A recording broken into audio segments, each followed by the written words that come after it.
Legend has it that whoever gained the approval of the divine sword would obtain infinite power and become the new king, but for 300 years, no one could even get close to it. When the king heard of this, he immediately held a grand competition. Whoever could pull out the sword would not only receive a reward of $1 billion, but also marry the princess. Upon hearing this, crowds rushed to the competition grounds, yet most were knocked back the moment they tried to approach the sword. Then, a mage, convinced he was the chosen one, stepped forward to challenge it. He struggled past the sword's barrier, managing 2 steps forward, but could go no further. Desperate, he drank a potion and forced his way onto the 3rd step. But the sword sensed his deceit and summoned a divine dragon, blasting him away as punishment. The spectators trembled in fear. That was when a wealthy young lord, enticed by the princess's beauty, decided to pull the sword and claim her as his bride. With arrogant confidence, he climbed the steps, easily reaching the 3rd tier, but then the sword's pressure bore down on him. Just as he was about to fail, his butler intervened, channeling a surge of energy into him, pushing him onto the 5th step. The sword, as if provoked,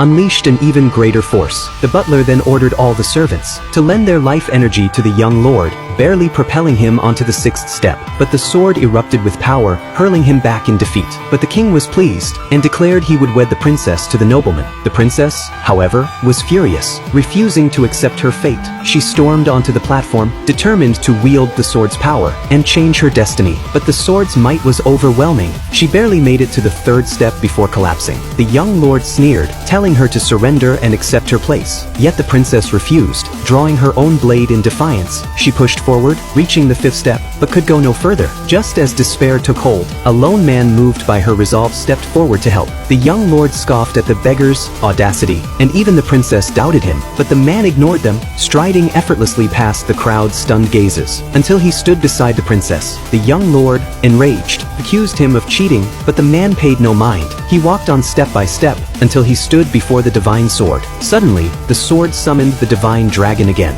The crowd braced for the man's punishment, but instead, the dragon vanished into thin air. The man climbed the final step, the 10th, and the sword acknowledged him as its true master. The young lord, unwilling to accept defeat, ordered his men to seize the sword by force. But the man, now wielding its power, effortlessly defeated them. Then, in a final act, he handed the sword to the princess, breaking her chains and changing her fate forever.